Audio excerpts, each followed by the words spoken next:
नमस्कार, आप देख रहे हैं 70 का संग्राम और आपके साथ मैं हूं राजेंद्र देव। उत्तराखंड में आज का दिन सियासी गहमा गहमी वाला रहा। गृह मंत्री अमित शाह रुद्रप्रयाग के दौरे पर रहे, तो वहीं आज नामांकन का आखिरी दिन भी था। गृह मंत्री ने अपने दौरे की शुरुआत भगवान रुद्रनाथ की पूजा अर्चना से की। सबसे पहले गृह मंत्री रुद्रनाथ मंदिर पहुंचे, वहां पर उन्होंने पूजा अर्चना की। इसके बाद गृह मंत्री ने अपने चुनावी अभियान की शुरुआत की। गृह मंत्री ने डोर टू डोर कैंपेन किया और साथ साथ गृह मंत्री ने वर्चुअल माध्यम से रैली को भी संबोधित किया। तीनों ही तस्वीरें आपकी स्क्रीन पर, चाहे वो रुद्रनाथ मंदिर में उनकी पूजा अर्चना की हो, डोर टू डोर कैंपेन की हो या वर्चुअल जनसभा की हो। गृह मंत्री अमित शाह उत्तराखंड में आज चुनाव प्रचार करते हुए।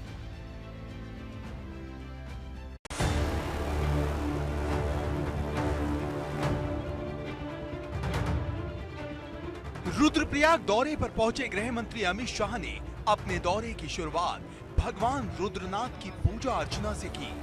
गृह मंत्री अमित शाह ने भगवान रुद्रनाथ की आराधना की और उनका आशीर्वाद लिया।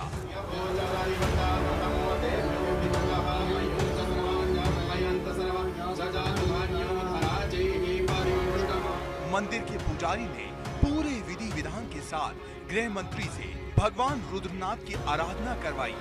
कहते हैं जिसे रुद्रनाथ का आशीर्वाद मिल जाए उनकी नैया पार हो जाती है। जो लोग केदारनाथ बद्रीनाथ नहीं जा सकते हैं, उन्होंने यदि रुद्रनाथ जी का दर्शन कर लिया, अलकनंदा मंदाकिनी का जल भगवान शिव जी को चढ़ा दिया, उनकी भी मनोकामना पूर्ण। रुद्रनाथ मंदिर में पूजा अर्चना के बाद गृह मंत्री ने डोर टू डोर संपर्क अभियान शुरू किया।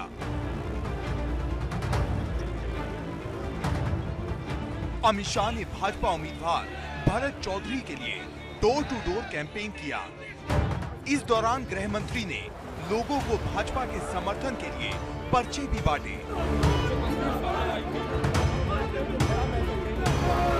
अमित शाह के दौरे को लेकर भाजपा कार्यकर्ताओं में काफी उत्साह है।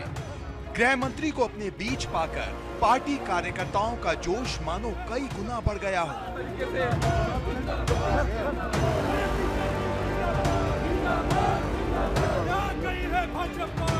उत्तराखंड में 14 फरवरी को एक चरण में सभी 70 विधानसभा सीटों पर चुनाव होना है। ऐसे में बीजेपी ने प्रचार अभियान में अपनी पूरी ताकत झोंक दी है। पार्टी डिजिटल माध्यम से भी ज्यादा से ज्यादा लोगों के बीच पहुंचने की कोशिश कर रही है। एबीपी गंगा के लिए रुद्रप्रयाग से रवि कैतुरा की रिपोर्ट।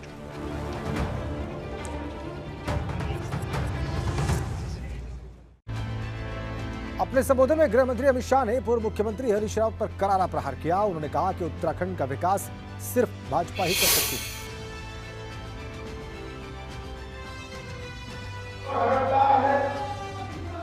जिनकी सरकार आपने देखी है, घोटाले, स्ट्रिंग ऑपरेशन, ना जाने क्या क्या होते हैं। और दूसरी ओर भारतीय जनता पार्टी की सरकार, जिसने एक देवभूमि को, वीर भूमि को विकास की नई ऊंचाइयों पर ले जाने का काम किया। यह आजादी के अमृत महोत्सव का वर्ष। इस वर्ष हमारी आजादी को 75 साल समाप्त हुए। मित्रों, ये 75 साल के अमृत महोत्सव में जिस उत्तराखंड को भारतीय जनता पार्टी के नेता हमारे पूर्व प्रधानमंत्री श्रद्धेय अटल जी ने बनाया था, मोदी जी ने संवारा है, उसको देश का नंबर 1 राज्य बनाने के लिए आपके आशीर्वाद। इधर उत्तराखंड में आज नामांकन का आखिरी दिन था, इसलिए तमाम दिग्गजों ने नामांकन दाखिल कर दिया। नामांकन के अलग अलग जगहों की 8 तस्वीरें हम आपकी स्क्रीन पर रखने जा रहे हैं। इसमें अलग अलग राजनीतिक दलों के नेताओं ने अपना नामांकन दाखिल किया हुआ आप देख सकते हैं। और नामांकन के साथ ही अब यह भी साफ हो गया है कि अलग अलग राजनीतिक दलों ने किस सीट पर किस प्रत्याशी को मैदान में उतारा है। ये देखिए आप, मसूरी, अल्मोड़ा, देहरादून, हल्द्वानी, रानीखेत, पौड़ी, ऋषिकेश और टिहरी की तस्वीरें आप देखिए। यहां पर कैसे अभ्यर्थियों ने, क्षमा करें, यहां पर प्रत्याशियों ने नामांकन दाखिल किया। ये आप देख सकते हैं इन 8 तस्वीरों में। मसूरी, अल्मोड़ा, देहरादून, हल्द्वानी, रानीखेत, पौड़ी, ऋषिकेश और टिहरी की तस्वीरें आज की। आज नामांकन का आखिरी दिन था। इन जगहों पर प्रत्याशी अपना नामांकन दाखिल करने पहुंचे।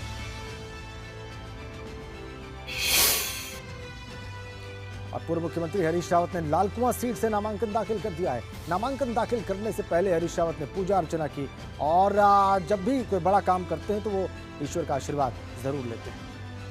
देखिए आपका नामांकन करते हुए पूर्व मुख्यमंत्री और कांग्रेस के कैंपेन कमेटी के हेड हरीश रावत, और उससे पहले मंदिर में जाकर उन्होंने पूजा अर्चना की। देखिए कैसे मां काली की मूर्ति तो आप बिल्कुल साफ ही देख सकते हैं।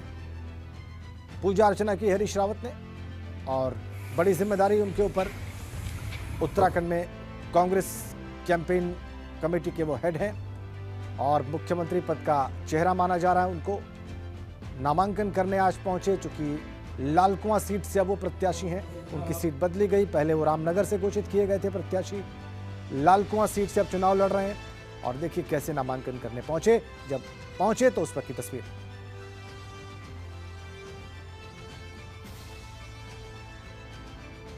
मैं बहुत उत्साहित महसूस कर रहा हूं और लालकुआं की जनता जनार्दन की सेवा करने का मुझे अवसर मिले, ये मेरे लिए बहुत ही सौभाग्यजनक होगा। मैं उस सौभाग्य को ग्रहण करना चाहता हूं। उसके लिए आज मैंने देवी देवताओं से भी आशीर्वाद लिया है, जनता का, कांग्रेस कार्यकर्ता और जनता का आशीर्वाद लेकर के नामांकन किया, अपने इष्ट देवता, अपने कुल देवता को स्मरण करके। टिकट मिलने के बाद कई लोग नाराज भी नजर आए, उनको कैसे मनाएंगे? जो लोग रूठे हुए हैं, जो लोग रूठे हुए हैं उनको कैसे मनाएंगे? जो अपने हैं वो रूठे रह ही नहीं सकते। सर, भाजपा का नारा है 60 के पार, और इस क्या लग रहा है आपको, ये वाकई में 60 के पार है या कांग्रेस इस बार 30 पार? देखिए ये जरा सा बड़पन जाहिर होगा। मैं भाजपा जैसा घमंडी नहीं हूँ जो 60 के पार या 80 के पार का नारा दूं। हाँ, मगर मैंने धीरे धीरे जनता के लोगों को कहते सुना है कि अरे ये तो 60 के पार कह रहे हैं और हम करेंगे इनको 30 पार। अब पता नहीं क्या आपके होगा। सामने भाजपा के मोहन बिष्ट हैं सर, उनको किस तरह से देखते हैं? मोहन बिष्ट हैं। मैं हर मेरे खिलाफ जो चुनाव लड़ रहे हैं उनको अपने से ज़्यादा योग्य, अनुभवी, परिपक्व सोच वाला और उत्तराखंड का सेवक समझता हूँ और मेरी सब प्रतिद्वंदियों के लिए घोर शुभकामनाएं हैं। इन मुद्दों को लेकर आप जनता के बीच जाने के लिए समय बहुत कम। हमारे मुद्दे 3 हैं।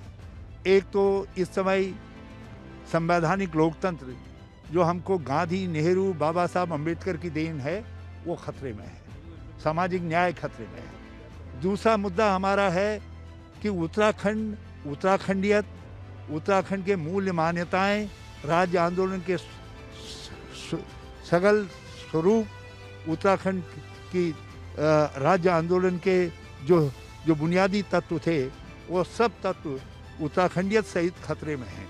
उसके लिए उत्तराखंड को एक परिपक्व नेतृत्व चाहिए, वो केवल कांग्रेस दे सकती है। मुख्यमंत्री कह रहे हैं इस क्षेत्र के विकास को हमने एक नया आयाम दिया जिसमें कोई भी जाकर के देख सकता है।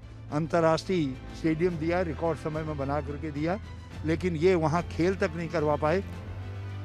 तो पूर्व सीएम हरीश रावत ने आज नामांकन दाखिल कर दिया है, जबकि कल मुख्यमंत्री पुष्कर सिंह धामी ने अपना नामांकन दाखिल किया था। भाजपा के जो मुख्यमंत्री पद का चेहरा है, मुख्यमंत्री पुष्कर सिंह धामी, उनके नेतृत्व में चुनाव लड़ रही है, जबकि कांग्रेस पूर्व मुख्यमंत्री हरीश रावत का नेतृत्व कहा जा सकता है उनके ही अगुवाई में चुनाव लड़ रही है। हरीश रावत लालकुआं से चुनावी मैदान में है, सीएम पुष्कर सिंह धामी खटीमा से चुनाव लड़ रहे हैं। दोनों ही नेताओं के सामने चुनौती बड़ी है। हरीश रावत को कांग्रेस को सत्ता में वापस कराने की चुनौती है और पुष्कर सिंह धामी को भाजपा को सत्ता में वापसी कराने की चुनौती है, क्योंकि ये चुनाव इन्हीं लोगों के नेतृत्व में लड़े जा रहे हैं। दोनों ही तस्वीरें आपकी स्क्रीन पर, कल जब मुख्यमंत्री पुष्कर सिंह धामी ने खटीमा से नामांकन दाखिल किया और आज हरीश रावत की तस्वीर।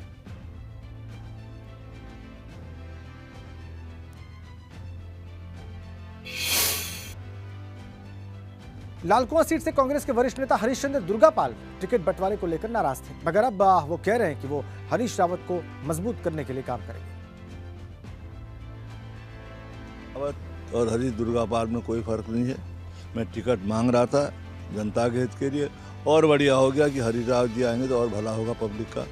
कुल मिला के हम जनता के हित की बात करना चाहते हैं। उस दृष्टिकोण से हमने पूरा समर्थन तन मन से माननीय रावत जी को दिया है। और एक बड़ी खबर आ रही है, लालकुआं सीट पर कांग्रेस में बगावत दिखाई दे रही है। संध्या डालाकोटी ने निर्दलीय पर्चा भरा है, वहां से निर्दलीय पर्चा भरा है टिकट कटने के बाद। जी हां, कांग्रेस से टिकट कटने पर संध्या डालाकोटी ने निर्दलीय पर्चा भरा है। संध्या डालाकोटी टिकट मांग रही थी टिकट दिया गया। जो पहली लिस्ट आई उसके बाद देखिए प्रत्याशियों में परिवर्तन किया गया और अब वो निर्दलीय पर्चा भरने पहुंच गए। क्योंकि वहां से हरीश रावत कांग्रेस के उम्मीदवार बन गए, इससे नाराज होकर वो निर्दलीय पर्चा भरने पहुंचे। तस्वीरें देख लीजिए, जब वो पर्चा भरने पहुंची, नामांकन करने पहुंची, उस वक्त की निर्दलीय उम्मीदवार के तौर पर संध्या डालाकोटी मैदान में।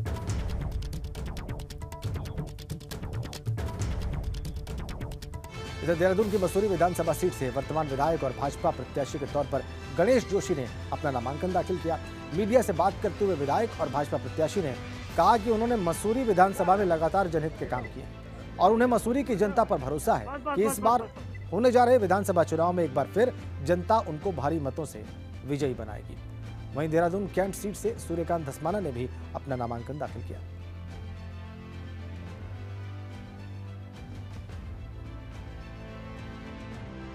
आप सब लोगों का आशीर्वाद लेकर के, जनता का आशीर्वाद लेकर के, उत्तराखंड की सेवा का संकल्प, कैंट की सेवा का संकल्प, देहरादून की जनता का सेवा का संकल्प लेकर के मैंने नामांकन किया है और मुझे पूरा भरोसा है कि जनता का आशीर्वाद मुझे मिलेगा। उधर पौड़ी में नामांकन प्रक्रिया के आखिरी दिन भाजपा, कांग्रेस और आम आदमी पार्टी के प्रत्याशियों ने अपना नामांकन दाखिल किया। जिले की 4 विधानसभा सीटों पर कांग्रेस प्रत्याशियों ने अपना नामांकन भरा और इस दौरान कांग्रेस प्रदेश अध्यक्ष गणेश गोदियाल ने श्रीनगर विधानसभा सीट से अपना नामांकन दाखिल किया। वहीं भाजपा की तरफ से धन सिंह रावत ने भी पर्चा भरा। पिछले 6 महीने से अपने विधानसभा क्षेत्र में आप जानते हैं सब लोग की समय नहीं दे पाया, लेकिन हमारे लोग जानते हैं, श्रीनगर के लोग जानते हैं कि उनका भाई, उनका ये बेटा प्रदेश में प्रदेश अध्यक्ष के रूप में एक बहुत बड़े मोर्चे पर तैनात है और इसके तहत मुझे अपने जवाबदेही को अंजाम देने के लिए, अपने कर्तव्य का निर्वहन करने के लिए ईमानदारी से आगे बढ़ना है। तो नामांकन प्रक्रिया खत्म होने के बाद अब राजनीतिक दलों के प्रत्याशी डोर टू डोर कैंपेन में जुट गए हैं और इसी कड़ी में खटीमा में सीएम पुष्कर सिंह धामी ने नानकमत्ता विधानसभा के झनकट में डोर टू डोर कैंपेन किया। आपकी स्क्रीन पर हम मुख्यमंत्री से जुड़ी 6 महीने के कार्यकाल की जो उपलब्धियां उन्होंने गिनाई वो रखने चाह रहे हैं।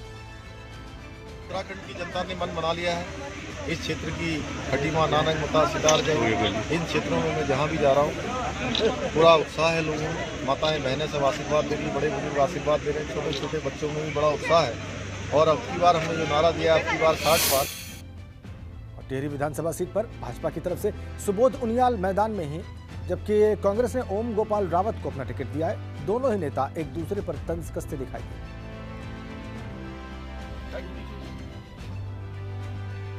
नारा भी रहा है, विकास मेरा जुनून, राजनीति में किया जाए तो निश्चित रूप से दल बदल, राजनीति का दल बदल होना भी चाहिए। दल बदल अगर स्वयं के हित में है तो मैं समझता हूँ ये लोकतंत्र में इस तरह की चीजों को होना चाहिए। इस राज्य को बनाने के लिए लड़ाई लड़ी, उसको जो है इन्होंने जैसे दूध से मक्खी निकाल के फेंकते हैं वैसे जो है इन्होंने निकाल फेंका है। और बड़े सिद्धांतवादी ये लोग बनते हैं, लेकिन कोई सिद्धांत नहीं है वहाँ। बस कैसे भी व्यक्ति हो, बस पेट उनकी पोटली जो है मजबूत होनी चाहिए, थैलियाँ जो है रुपए की मजबूत। उत्तराखंड में नामांकन के आखिरी दिन आम आदमी पार्टी ने भाजपा और कांग्रेस दोनों को झटका दिया। भाजपा से हेम आर्य और कांग्रेस से मंजू तिवारी ने आम आदमी पार्टी ज्वाइन कर ली। दोनों को दिनेश मोहनिया ने आम आदमी पार्टी की सदस्यता दिलवाई। आम आदमी पार्टी यहाँ पर 70 की 70 सीटों पे चुनाव लड़ रही है और जो भी व्यक्ति समाज के प्रबुद्ध वर्ग से आते हैं उनका आम आदमी पार्टी में स्वागत है। जैसा कि आप जानते हैं, हेम आर्य जी पहले भी सामाजिक कार्यकर्ता रहे हैं, पिछला चुनाव भी उन्होंने लड़ा था निर्दलीय प्रत्याशी के रूप में। आज उनका आम आदमी पार्टी ज्वाइन किया, उनका स्वागत है। साथ ही साथ मंजू तिवारी जी ने भी आम आदमी पार्टी ज्वाइन। गंगोत्री विधानसभा सीट पर नामांकन की प्रक्रिया खत्म होने के बाद अब प्रत्याशियों का डोर टू डोर कैंपेन शुरू हो गया है। कांग्रेस ने इस सीट से विजयपाल सजवाण को टिकट दिया है। विजयपाल सजवाण ने अपना चुनाव अभियान तेज कर दिया है। विजयपाल सजवाण का चुनाव अभियान आपकी स्क्रीन पर। डबल इंजन की सरकार के खिलाफ जो जनता आज जनादेश दे रही, मेरे ऐतिहासिक कार्यों को देखते हुए और डबल इंजन के 5 साल के इस निराशाजनक कार्यकाल को देखते हुए निश्चित तौर पर जनता की, गंगोत्री विधानसभा की जनता मुझे आशीर्वाद दे रही है और निश्चित तौर पर यहाँ की हम कांग्रेस भारी मतों से मैं यहाँ से विजय।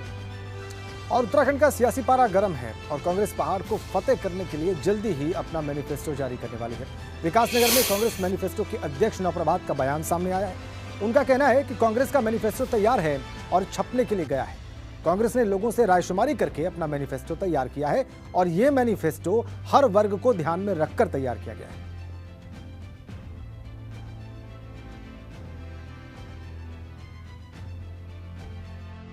मैनिफेस्टो छपने के लिए चला गया और हमने उसमें प्रदेश की जनता को ये बताया कि हम प्रदेश के आर्थिक विकास के लिए हमारे पास क्या परिकल्पना है और ये विश्वास दिलाया है कि हम कोई भी वायदा अपने घोषणा पत्र में ऐसा नहीं करेंगे जिसको पूरा करने के संसाधन हम न दें। इसी के साथ इस बुलेटिन में फिलहाल इतना ही। बहुत बहुत धन्यवाद।